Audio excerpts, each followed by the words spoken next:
وشفيعنا وزخرنا ومولانا ورسولنا المصطفى سيدنا رسول الله صلى الله عليه وسلم وعلى آله وأصحابه ومن تبعه بإحسان إلى يوم البعث. أما بعد، قال الله تعالى في كتاب الكريم بعد أعوذ بالله من الشيطان الرجيم يا أيها الذين آمنوا اتقوا الله حق تقاته ولا تموتن إلا وأنتم مسلمون. وقال أيضا يا أيها الذين آمنوا اتقوا الله وقولوا قولا سديدا يصلح لكم أعمالكم ويغفر لكم ذنوبكم ومن يطع الله ورسوله فقد فاز فوزا عظيما. وقال النبي صلى الله عليه وسلم في حديثه فإن أصدق الحديث وسلم وشر الأمور محدثاتها وكل محدثة في النار أو كما قال رسول الله صلى الله عليه وسلم. Assalamualaikum warahmatullahi taala wabarakatuh. Para jemaah muslimin tetamu Allah, sidang jemaah muslimat yang turut serta, anak-anak remaja yang bersama anak-anak kecil yang dikasihi, alhamdulillah summa alhamdulillah wa syukrillah. Puji syukur ta'zim kita kepada Rabbul Jalil Allah Subhanahu wa taala yang memilih kita, memberi kekuatan kepada kita dan juga kesempatan untuk bersama menunaikan solat fardu maghrib kita secara berjamaah di rumah Allah yang mulia, di tempat yang mulia. Alhamdulillah kita juga dapat menunaikan solat sunat rawatib ba'diyah ataupun sebelum tadi qabliyah maghrib. Alhamdulillah, kerana ada satu hadis Nabi sallallahu alaihi wasallam yang menyebutkan bahawa man shalla isnata asyarata raka'atan fi yaumin wa lailatin bunya lahu bihinna baitun fil jannah. Barang siapa yang menunaikan solat sunat rawatib 12 rakaat sehari semalam. Jadi kita tahulah kalau kita nak bincang sunat-sunat qabliyah ba'diyah ni banyak. Ada yang disebutkan sebagai muakkadah pada waktu-waktu tertentu, sama ada qabliyah maupun ba'diyah. Ada yang ghairu muakkadah, jadi 4 lah. Kalau ada yang 2 muakkadah plus 2 ghairu muakkadah, jadi 4. Yang pentingnya adalah disebutkan dalam hadis ini isnata asyarata raka'atan, 12 rakaat fi yaumin wa lailatin, pada sehari semalam. Yaum hari campur pelah malam lah, sehari lah tak? Pada satu hari satu malam. Kalau kita buat, bunyalah, Allah akan bina baginya yang buat begitu baitun, rumah di syurga Allah Subhanahu wa taala. Hadis diriwayatkan oleh Imam At-Tirmizi dalam Sunan Tirmizi. Jadi bolehlah kan, tak berat pun 12 ni tak berat pun. Dan ya, kalau contohnya kita ambil yang muakkadah pun dah boleh cukup dah kan? Kita boleh kira yang muakkadah. Contohnya kalau maghrib itu ba'diyah yang muakkadah ya. Contohnya kan, kalau asar tu qabliyah yang muakkadah kan, subuh qabliyah kan, contohnya. Begitulah asar atau kan, qabliyah ba'diyah boleh kan. Jadi begitulah juga isyak dan seumpamanya, cukuplah kan 12. Sebab seringkali kita ni duk dengar para ulama atau ustaz-ustaz kita menasihati kita supaya istiqamah dengan amalan-amalan yang sedikit. Maksud sedikit tu tak berat lah kan. Amalan-amalan yang ringan, yang nampak macam kecil, tetapi diberi ganjaran besar, diberi pahala yang banyak.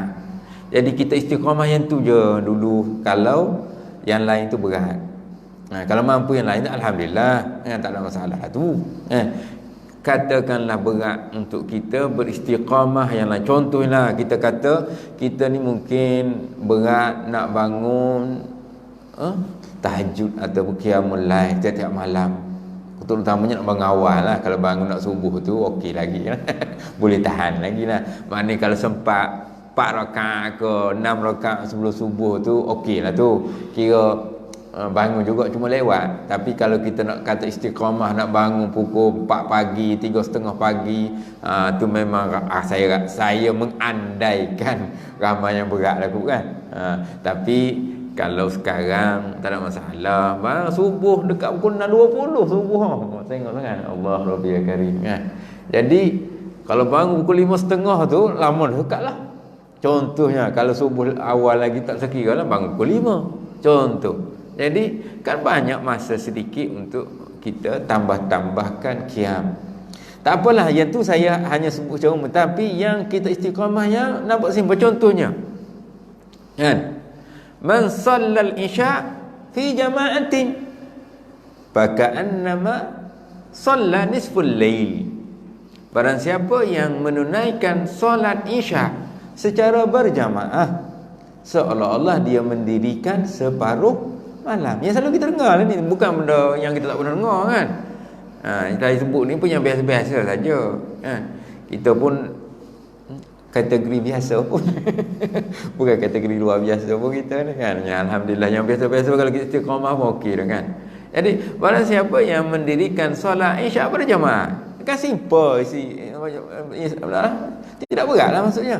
Nak tunai solat isyak berjamaah di rumah Allah, masjid contohnya. Seolah-olah dia mendirikan separuh malam. Disambung sikit lagi. Man shalla subh fi jama'ati faka'annama shalla lailu kullah.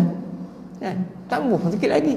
Dan barang siapa yang mendirikan solat subuh secara berjamaah pula, seolah-olah dia mendirikan malam sepenuhnya. Kan simple tu, dua je, berat sikit kan. Salat isyak berjamaah, salat subuh kita pun berjamaah lagi. Kan ringan tu. Itu pun seolah-olahnya kita telah mendirikan sepenuh malam itu. Alhamdulillah kan. Kalau istiqamah macam tu pun okey dah tu kan. Istiqamah macam tu pun okey dah tu. Kita ni lemah kan. Tapi kalau kita mahu meningkatkan, betul lah, kita naklah yang lebih baik. InsyaAllah moga-moga diberi kekuatan untuk tambah tu kita carry on lah, teruskanlah. Tapi jangan hak ringan ni pun kita ambil ringan. Jangan kita alpa ataupun lepas. Itu je. Kalau kita mampu tambah, alhamdulillah, istiqamah kita lagi tinggi kan. Sebab kita tahu kita ni banyak kategori. Ada orang yang kuat, alhamdulillah kan. Ada orang yang sederhana, okey. Orang yang lemah tu lagilah letih kan. Yang tak sembahyang langsung, kalau kita nak tanya kan, lagilah kita Allah Rabbi Karim kan, lagilah letih kita mikirnya kan. Tapi tak apalah. Kita fikir yang kita cuba baiki ya, kita istiqamah yang kecil-kecil tu. Moga Allah jaga kita.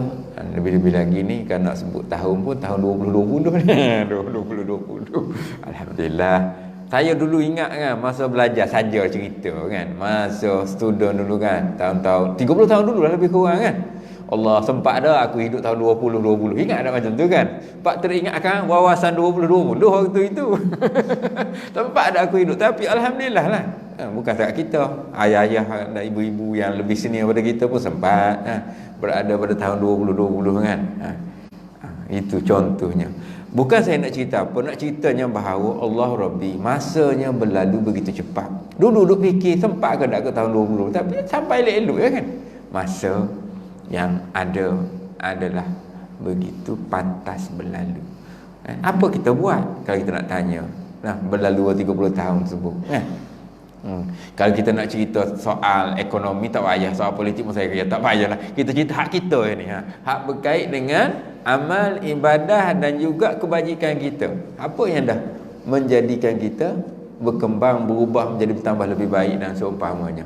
Hak lain-lain itu biarlah kan, nak cerita pun ada tapi tak perlu aku kan. Masya-Allah akbar kan. Itulah Dan takkanlah kita tak boleh nak fikir waktu kita pun dah menuju penghujung kan. Zaman dah yang senior-senior terutamanya pasti akan rasa Allah tak lama dah tu kan. Kita tengok kiri, tengok kanan, ramai dah kawan-kawan kita tak ada kan, seorang demi seorang dah tak ada kan. Kita fahamlah. Giliran kita lah pula tu.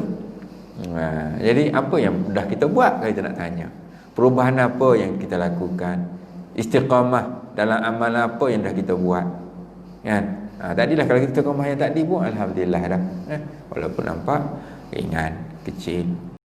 Yang lain-lain kita tambah sikit demi sedikit. Moga-moga kita dapat jadikan satu amalan yang berkekalan untuk kita. Okey. Muslimin sidang jamaah, itu sebenarnya letiran ya kan, ingatan bersama untuk kita. Sebab kita buat macam-macam tapi kadang-kadang tak istiqamah. Bukan tak istiqamah, nak ikhlas pun kadang-kadang Allah Rabbi susahnya kan. Nak ikhlas pun susah. Ada saja godaan datang ataupun syaitan bawa kita ke haluan lain. Kadang-kadang kita ikhlas kita pun hilang, ataupun kita punya niat pun berubah. Itu pun satu kena baiki selalu. Sebab soal niat inilah soal yang paling besar di sisi agama kita untuk menentukan amalan itu diterima ataupun tidak kan. Dia bukan kerana lain, berubah habis. Kalau berubah niat kerana benda lain, jadi macam habaan mansura, debu-debu berterbangan sahaja, tak lekat kat kita kan. Tak kembali kepada kantong poket kita ataupun amalan ibadah kita yang diterima. Kita pun tak nak kan. Jadi betul niat ikhlas lillahi ta'ala kan, moga-moga. Sebab itu ada satu cerita ni, mungkin pernah dengar. Tak apalah, saya ceritalah. Mungkin saya ringkaskan cerita tersebut. Cerita ni saya pernah baca berkait dengan peristiwa yang berlaku di zaman dahululah, di zaman Bani Israel dahulu, Nabi-Nabi dahululah, Bani Israel dahulu. Kisah berkait dengan seorang lelaki yang mengambil kapak dia nak pergi tebang pokok yang disembah oleh penduduk kampung dia waktu itu, yang menyembah pokok dan menyembah syirik, melakukan perbuatan syirik lah kan. Melakukan perbuatan syirik. Jadi dia pun tak nak. Tapi kita kena faham konteks cerita ni, konteks dulu, jangan duk sama dengan konteks sekarang. Saya nak ceritanya konten tu, bukan amalannya tu kan. Jangan kita nak sama, sebab kita tahulah amalan dari sudut hukum dah berbeza di antara apa yang dahulu, iaitu sebelum Nabi kita Muhammad SAW dengan apa yang berlaku pada selepas Nabi kita Muhammad SAW. Kita kena faham. Nanti kita orang kata nanti kita pergi runtuhkan kuih-kuih, tetap betul hukum tu tak ada dalam agama kita, dalam ajaran yang dibawa oleh Nabi kita Muhammad SAW. Itu urusan lain. Saya nak ceritanya apa yang berlaku waktu itu ya, supaya pengajarannya. Jadi dia tahu ada di hujung kampung penduduk ni pergi buat syirik, buat amalan syirik. Dia pun ambil kapak dia nak pergi tebang pokok tu kan, nak pergi tebang pokok. On the way nak pergi tebang pokok tu, dalam cerita ini al-kisahnya, syaitan bertukar berupa jadi manusia. Pernah dengar cerita ni kan? Syaitan ni dia memohon kepada Allah bertukar rupa menjadi manusia. Sampai tengah jalan, syaitan pun berhenti, tegur lelaki ni dan cuba menghalang lah. Kerja syaitan kan, memang dia tak nak benda macam tu. Dia pun kata kepada lelaki ni, kau nak ke mana? Bawa kapak ni macam ni, bahasa mudah kan. Kata lelaki ni, aku nak kita bang pokok tempat orang menyembah syirik ni. Kata syaitan, tak payahlah, itu bukan kerja engkau. Engkau pun tak ada penting apa-apa. Buat apa engkau nak kita bang? Contohnya bukan kerja engkau tu pun. Buat apa nak tebang-tebang? Biar dia, ikut dia lah. Tidak, kata pemuda ni atau lelaki ni, aku nak tebang juga, sebab itu adalah perkara yang menyalahi perintah Allah, perintah Tuhan, perintah Allah. Syaitan yang berupa manusia ni tak benar, maka bergaduh dia, bergelut, bertumbuklah senang. Menang lelaki ni, kalah syaitan yang berupa manusia ni kan. Dan dikatakan perkara ini berlaku beberapa kali, 3 kali. Semua dimenangi oleh lelaki ni. Akhirnya syaitan punya perancangan panjang kan. Dia panjang perancangan syaitan. Macam kita cerita dia nak menipu daya kita. Datang masjid jangan ingat kita boleh ikhlas tu. Dia pandai je dia memberi perasaan riak takabur. Tengok aku rajin datang masjid habis. Tengok kawan aku malah ustaz tepi rumah je tak datang masjid. Jangan main. Dia rosakkan kita punya ni. Akhirnya syaitan punya helah dia beginilah. Kalau engkau tak pergi, aku akan bagi upah kepada engkau. Yang bermakna manusia ni. Aku akan bagi upah kepada engkau. Tanya lelaki macam mana? Setiap pagi selepas kau solat subuh, waktu subuh pagi, kau bangun kau solat, aku akan bagi upah 3 dinar ataupun 3 wang dinar setiap pagi. Dia pun okeylah kan macam tu, dia stop. Balik rumah, esok kan lepas pagi kan, lepas ada duit 3 dinar ataupun 3 wang emas. Esok kan lagi ada. Hari ketiga dia lepas solat tak ada. Tak ada dah. Tak ada. Marahlah dia, tak ada. Marah dia. Dia pun ingatkan orang tu yang syaitan buruh manusia ni orang kata melanggar janji. Dia pun ambil kapak dia nak kita tebang sekali lagi. Nak kita tebang sekali lagi. Kali yang seterusnya. Dalam perjalanan syaitan yang berupa manusia halang lagi. Lepas halang lelaki ni nak kita ban juga, maka bertumbuk kali yang ini. Kali ini apa yang berlaku? Syaitan yang berupa manusia ini berjaya mengalahkan lelaki ni. Nampak masalah kan? Kedua, 2-3 kali sebelum ni menang je. Yang ni kalah. Dia pun rasa heran, kenapa kalah? Sebelum ni menang. Maka dia pun bertanya. Maka jawab lelaki yang berupa syaitan yang berupa lelaki ni, sebelum pada ni engkau buat ikhlas kerana agama Allah ataupun nak menegakkan hak Allah. Tapi hari ni engkau pergi bukan kerana hak Allah, tapi kerana kepentingan wang tadi. Kerana ada ganjaran. Setelah hilang duit itu engkau pun mulai marah, dan kemarahan engkau bukan lagi kerana keikhlasan. Sebab itu engkau kalah. Nampak ada masalah kita kan? Itu kita nak cerita dari sudut ikhlas dan niat dalam amalan kita kan? Itu hanya untuk pengajaran. Jadi apa-apa pun kembali kepada niat kita lah kan? Okay. Muslimin sidang jemaah muslimat, kita sambung. Masih lagi kita membaca hadis Nabi sallallahu alaihi wasallam. Hadis yang berkait dengan tanda-tanda ataupun alamat al-qiyamah, khususnya alamat al-kubra, tanda-tanda besar kiamat. Kita dah baca hadis an Abi Hurairah radhiyallahu anhu an Nabi sallallahu alaihi wasallam qala. Saya dah baca hadis ni dan saya dah berhenti pada hadis ni berkait dengan la taqumus saah. Kita dah baca, saya nak sambung huraian seterusnya lah kan. Maksud daripada hadis ini adalah hadis daripada Abi Hurairah radhiyallahu taala anhu bahawa Rasulullah sallallahu alaihi wasallam bersabda, tidak berlaku kiamat, tak akan tiba hari kiamat hingga berperang oleh orang-orang Islam dengan orang-orang Yahudi.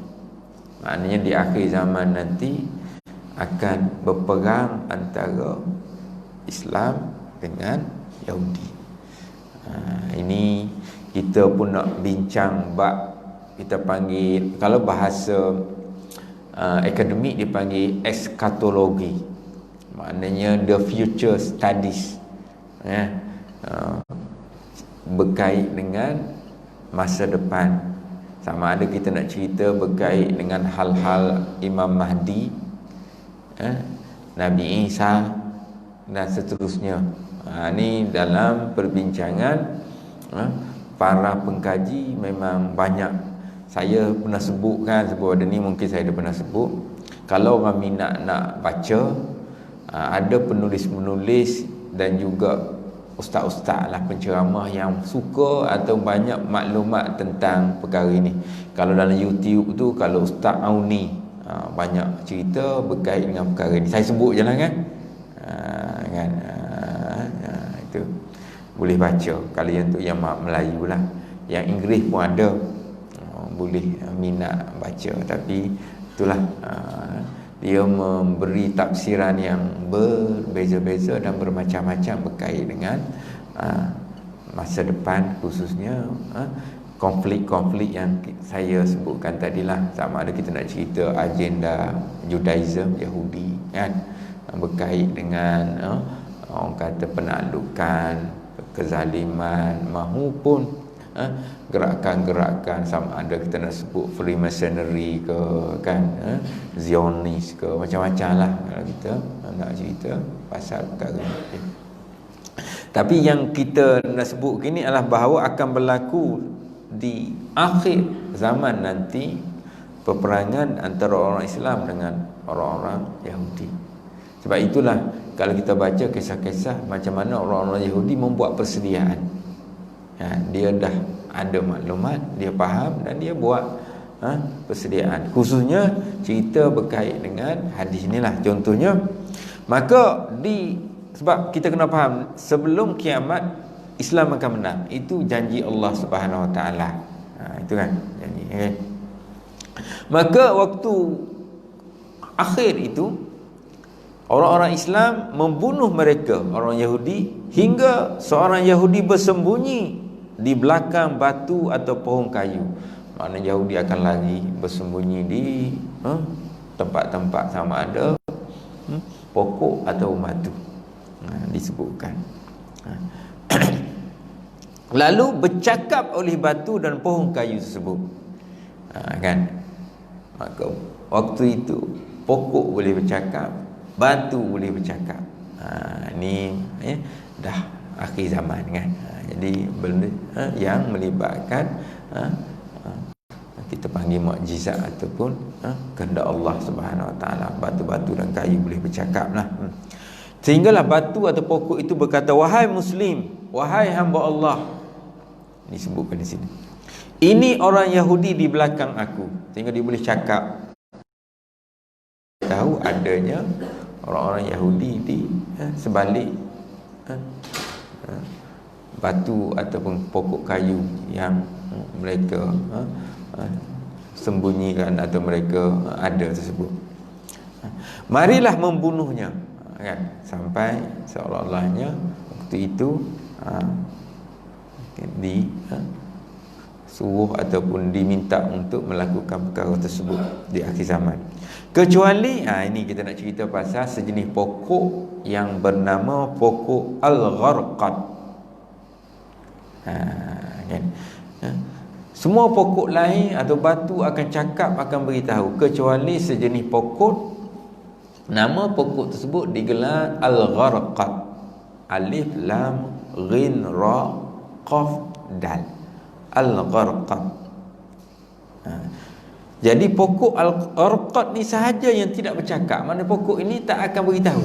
Kalau Yahudi bersembunyi di belakang dia ataupun berada di sebalik itu, dia tak akan cakap. Nama pokok itu Al-Gharqad.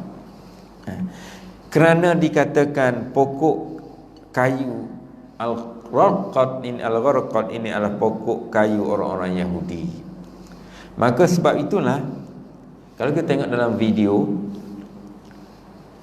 mereka seperti Benjamin Netanyahu, Presiden, Perdana Menteri Israel, memang dalam banyak video menunjukkan kepada kita mereka menanam pokok-pokok ini di negara atau di tempat mereka. Mereka percaya sebenarnya.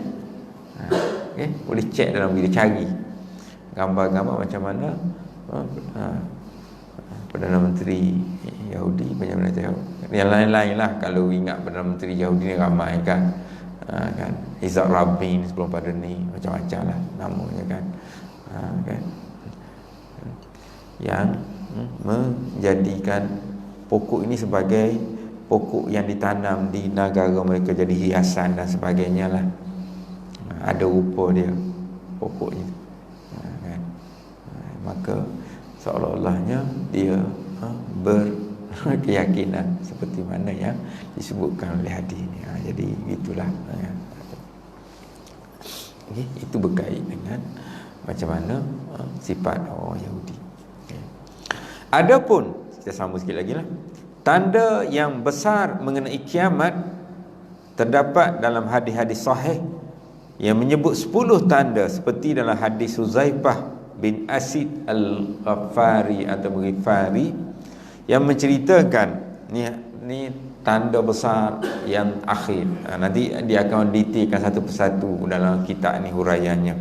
Disebutkan bahawa dalam hadis sebut ittala'an nabiy sallallahu alaihi wasallam alaina wa nahnu natazakar faqal wa ma tazakaruna qalu nazkuru sa'ah qala innaha lan taquma hatta tarau qablaha 10 ayat zakara wad-dajjal wad-dabbah wa tulu' asy-syamsi min maghribiha wa nuzul Isa ibn Maryam sallallahu alaihi wasallam wa ya'juja wa ma'juja wa salasata khusufin khasafun bil masyriqi wa khasafun bil maghribi wa khasafun bi jaziratil arab wa akhiru zalika narun takhruju minal yamani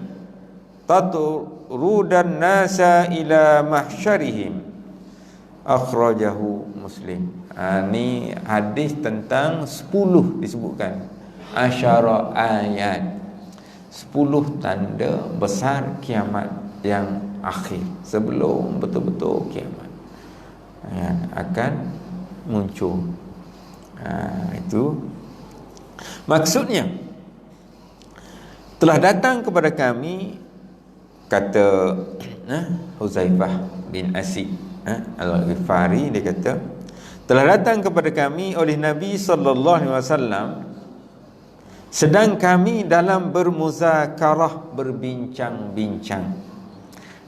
Kita tengok kan, di mana kalau kita perhatikan para sahabat menjadikan amalan bermuzakarah ataupun kita panggil majlis ilmu lah, bincang, fikir masa depan kan, ingat nak mati kan, zikir dan bercakap-cakap tentang masa depan ataupun apa yang patut kita lakukan, saling nasihat menasihati. Sebab itu kita selalu baca wa tawasau bil haqqi wa tawasau bis sabr, kan, berpesan-pesan, nasihat menasihatilah tu dengan kebenaran, berpesan-pesan dengan kesabaran, kan, kita baca. Jadi sebab itulah kita baca kenapa penting dan utamanya majlis-majlis ilmu, majlis-majlis zikir, majlis-majlis mengingati Allah. Sebab itu adalah apa yang dilakukan oleh para sahabat dan disunnahkan oleh Rasulullah sallallahu alaihi wasallam. Kita panggil dalam hadis Nabi yang sebutnya disebut halaq ataupun hilaq, halaqah az-zikri. Iza marartum biriyadil jannah farta'u. Qal wa ma riyadul jannah? Halaq atau hilaq az-zikri. Qala hilaq atau halaq az-zikri. Sebab hadis sebut itu menyatakan bahawa iza marartum, jika kamu melalui taman-taman syurga, adalah kamu gapai ataupun ragu ataupun rebut ataupun dapatkan. Jadi kalau kamu lalu, kalau ada taman-taman syurga, adalah kamu ambil, kan, kamu gapai dia, rebut kesempatan itu. Maka para sahabat bertanya, qala wa ma riyadul jannah ya Rasulullah. Kalau nak bahasa mana, riyadul jannah, taman-taman syurga tu apa benda ya Rasulullah? Maka jawab Nabi sallallahu alaihi wasallam, qal halaqah ataupun hilaq, jamak dia, kan, perhimpunan yang mengingati Allah, majlis ilmu, majlis zikir, majlis yang saling pesan memesan tadilah. kan. Itu.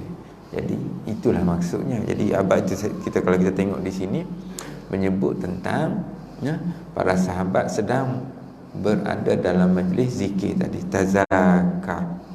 tazakaruna.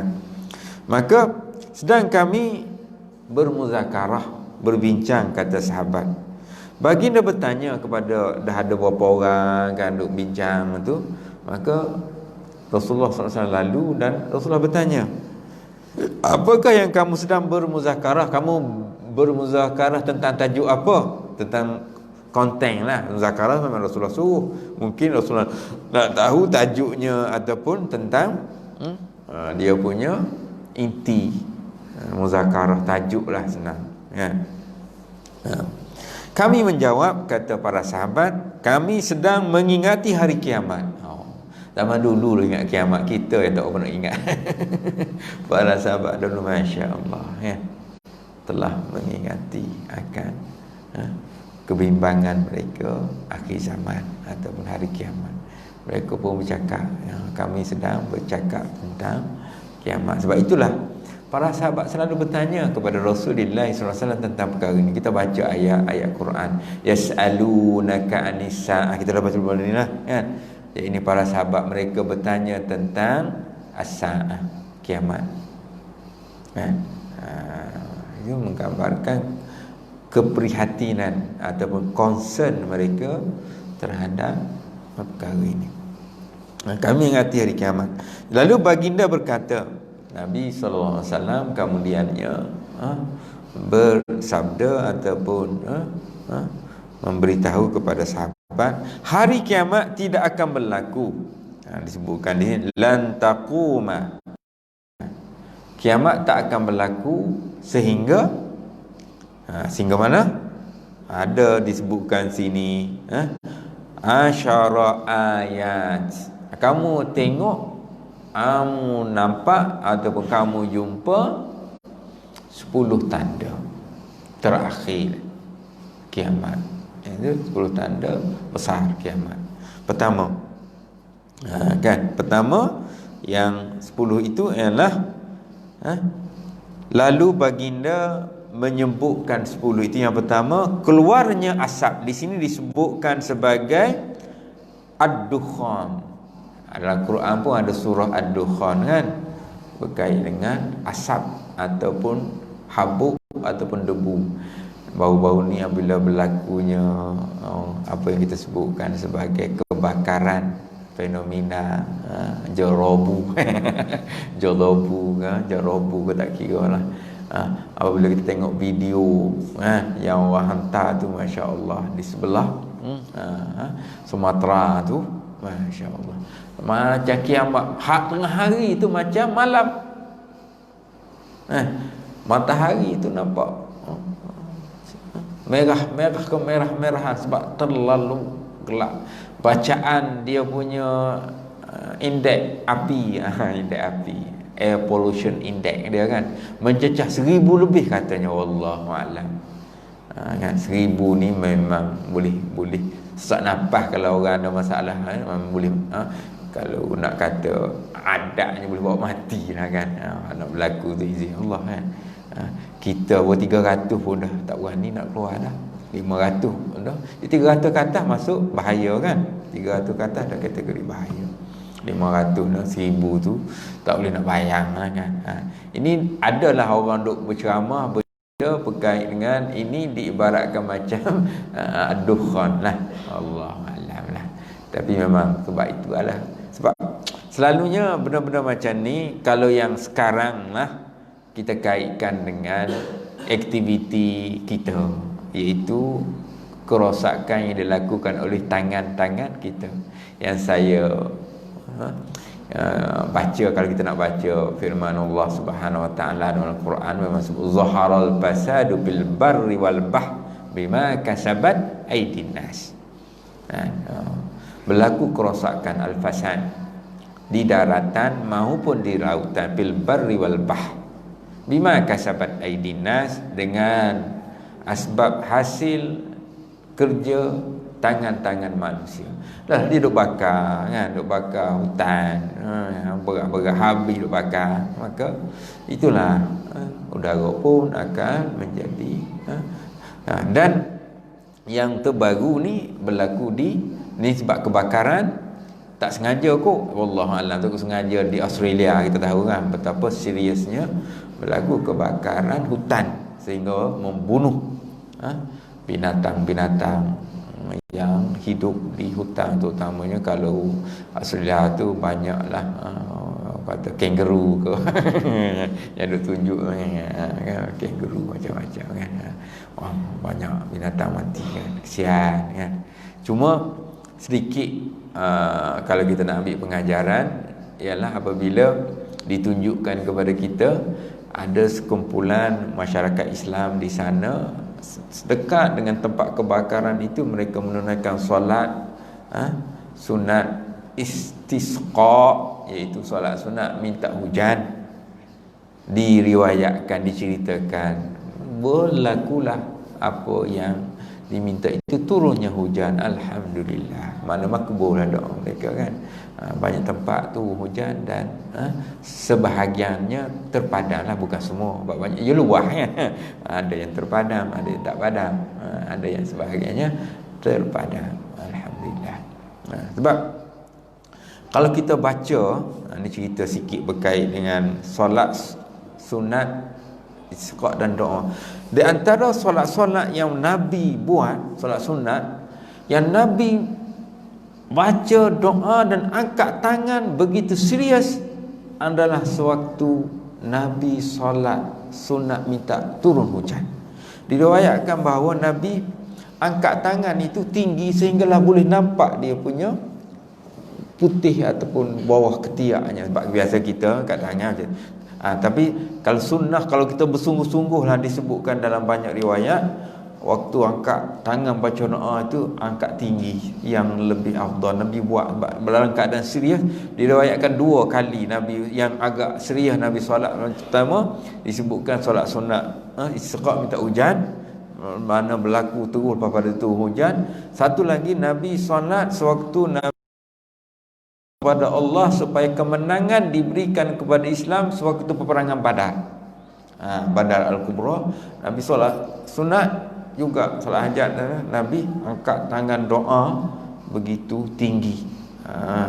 Sehingga Nabi bersungguhlah, maksudnya sebab itu adalah masa depan Islam kan. Kalau kalah dalam peperangan Badar, seolah-olahnya habislah harapan kan. Sebab itu benar. Itu disebutkan itu dalam riwayat. Jadi pertama disebut ini tentang asap ataupun ad-dukhan, itulah. Jadi kita nak tafsir macam-macam lah, nampak cerita pasal dukhan ni kan. Kalau tengok video-video yang berkait dengan okay. Itu yang pertama. Yang kedua, ni memang tak berlaku lagi. Ad-dukhan ni boleh tafsir mungkin kita kata pernah berlaku kan? Ataupun maksudnya dukhan ni betul-betul dekat kiamat nanti.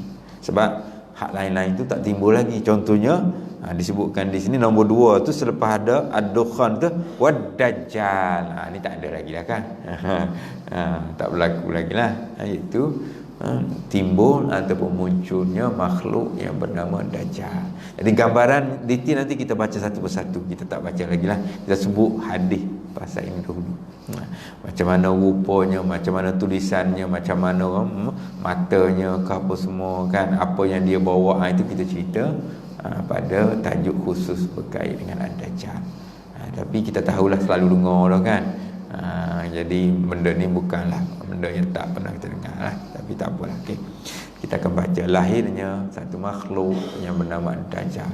Wallahualam lah. Kalau kita baca begitu besar dia punya saiz kan. Kan, Allahu Akbar. Itu yang kedua. Yang ketiga disebutkan dengan nama Wad-Dabbah. Dabbah ini merujuk kepada sejenis binatang yang melata. Binatang yang melata yang keluar daripada bumi. Nanti juga kita cerita pasal Dabbatul Ard dipanggil. Dabbatul Ard. Kalau kereta kebang dalam bahasa Arab dipanggil dabbabah, sebab dia macam melata juga kan. kereta kebal dabbabah dalam bahasa Arab. Okey, insya-Allah kita sambung, baru sebut kan, kita sambunglah, tak apa banyak lagi ni kan. Saya ni pasal seluk STD je kan. Orang lama. tak orang kata dia kata sangatlah. Okey, relax je lah kan. Insya-Allah kita sambung pada pertemuan akan datang. Saya akhiri dengan lafaz yang mulia. Aqulu qouli hadza astaghfirullahalazim li wa lakum wa li sa'iril muslimin wal muslimat wal mu'minin wal mu'minat fastaghfiruh fa ya fawzal mustaghfirin wa ya najatat taibin. Allahumma ta'alina futuhan arifin warzuqna fahman nabiyyin wa hifdzal mursalin wa ilham al malaikah al muqarrabin. Allahumma faqqihna fid din wa 'allimna at-ta'wil wa hdina ila siratal mustaqim. Walhamdulillahi rabbil alamin. Qabbalallahu minkum minna minkum taqabbal ya karim. Assalamualaikum warahmatullahi taala wabarakatuh. Subhanakallah wa bihamdi la ilaha illa anta. Bismillahirrahmanirrahim. Innal insana